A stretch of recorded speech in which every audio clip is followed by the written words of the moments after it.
Buffalo cheese has really increased in popularity over the last few years, and while people might be familiar with buffalo mozzarella or buffalo ricotta, buffalo milk can be used to make all sorts of different cheeses. It's higher in solids than cow's milk and has a rich, sweet, creamy flavour that's proving popular with cheese lovers all over the world. In the Italian region of Lombardy, about an hour from Milan, lies Cologno al Serio, a small town with a rich history and charming medieval architecture dating back to the 13th century.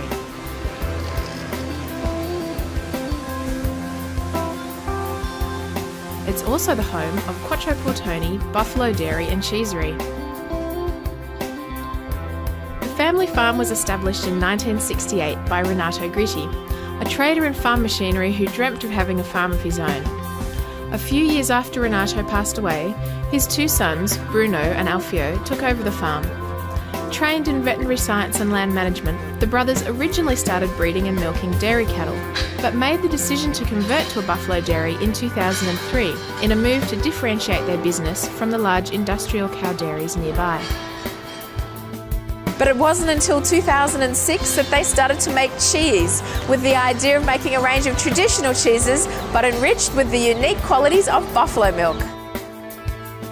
Today, Quattro Portoni make around 14 different types of cheese, inspired by the traditional cheeses of this region, like Taleggio and Gorgonzola.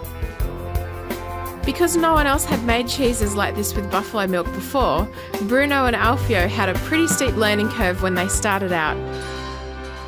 I spoke with Bruno's daughter Michaela, who explained how they had to adapt traditional cheese recipes to suit buffalo milk.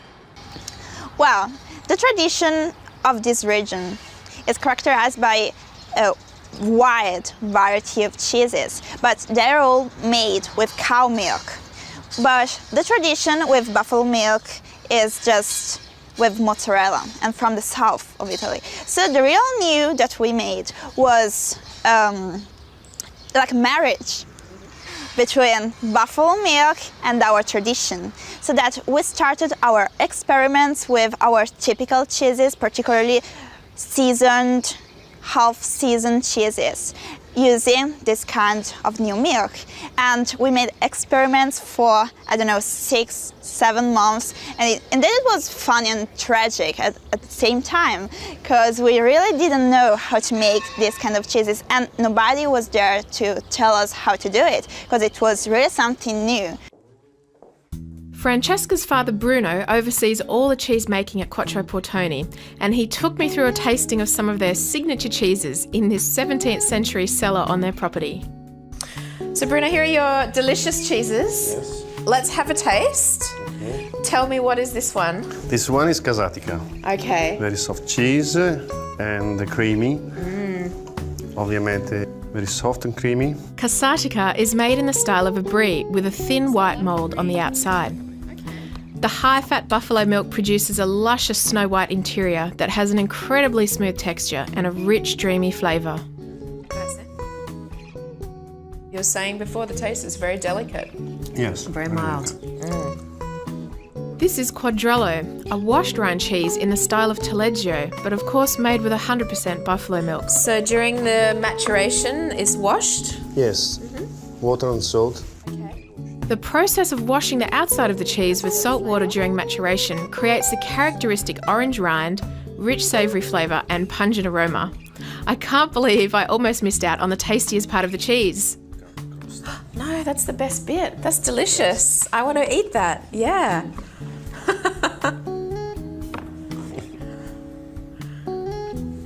Thank you. Again, it's so smooth. It's so creamy inside. But the flavour is more salty, more strong. Yes. But it's solubile. Si scioglie in bocca. Yeah, okay. Yes. And you say before you use this in polenta? Yes. Yeah, yum. Okay. Typically bergamasco. Okay, for the region. Taleggio and polenta or quadrello and polenta.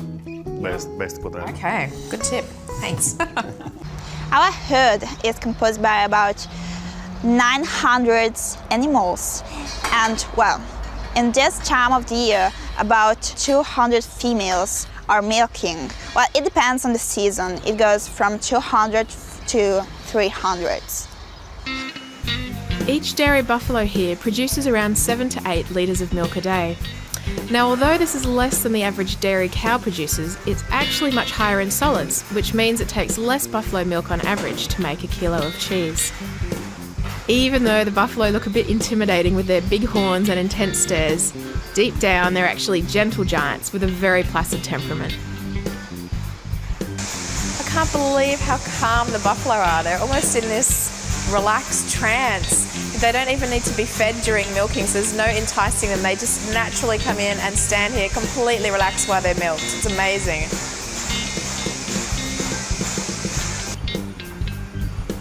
Well, that's the buffalo's work done, which means it's time to start cheese making.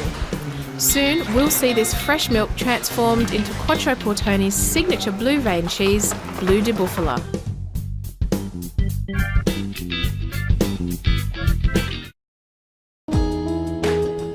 Welcome back to Channel Cheese and our visit to Quattro Portoni Buffalo Cheesery. Just a few hundred metres down the road from the dairy is the beautiful medieval town of Cologno al Serio. Michaela explained it was a source of inspiration for her family. Well, the name of the dairy is Quattro Portoni. That means 4 gates. Well, we got the inspiration for this name because of the town where the dairy is settled. The old town is completely surrounded by a moat and is accessible only via these 4 gates, or in Italian, Quattro Portoni. And each gate has a name in the same way that a street or a bridge has a name. And we use these names to give names to the cheeses too, like Moringhello or Casatica. Naming cheeses after local places and landmarks is a very old practice and a great way for cheesemakers to connect with tradition. Because Quattro Portoni is a farmhouse cheesery, the milk doesn't have to travel very far. In fact, only a few metres into the cheesemaking room right next door. After it's been pasteurised, it's pumped into vats ready for the day's make. So we're just seeing the milk being pumped in here for their signature blue cheese, Blue de Bufala. In a minute we'll see the cheesemaker put in the rennet and the blue mould culture.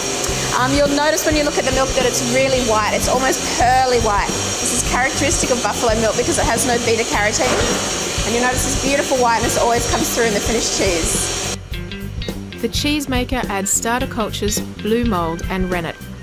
Now, many people are surprised to discover that in modern blue cheese making, the blue mould is actually added to the milk at the beginning of the process. Certainly in the past, it was a little hit and miss, with cheesemakers often relying on naturally occurring blue mould in caves. But these days, it's a very controlled process, even for classic blues like Stilton, Roquefort and Gorgonzola. The milk is stirred as it's gently heated up. Then the cheesemaker lets it sit to coagulate and form curds. So Bruno, some of your buffalo are here, all for cheese making. I have never seen a blue vein cheese made with buffalo milk. It's very unique. Tell me about your cheese.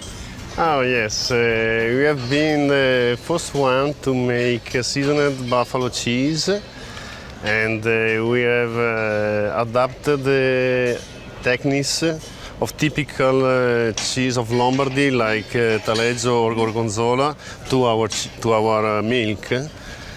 So we spent a lot of work and a lot of time. For example, we spent 2 years to refine the recipe of Blue de Bufala. 2 years? 2 years, Wow, yes, okay. a lot of time. So is why our cheese is unique. After the curd has set, it's cut into small cubes and then left to drain briefly on these large trays before it's sliced up, ready to be put into moulds. Artisanal cheese making like this is really labour intensive. It's a hands-on process that needs to be monitored at every stage with an expert eye. An industrial cheese factory making 10 times the amount of cheese would probably have the same number of employees as a small farmhouse cheesery like Quattro Portoni. It's really important for blue cheese that you keep a lot of spaces inside because that's where the mould's going to grow. So that's what the guys are doing here with this really unusual technique. So they're layering one piece of curd each way so that it creates lots of gaps inside the cheese for that lovely blue mould to grow.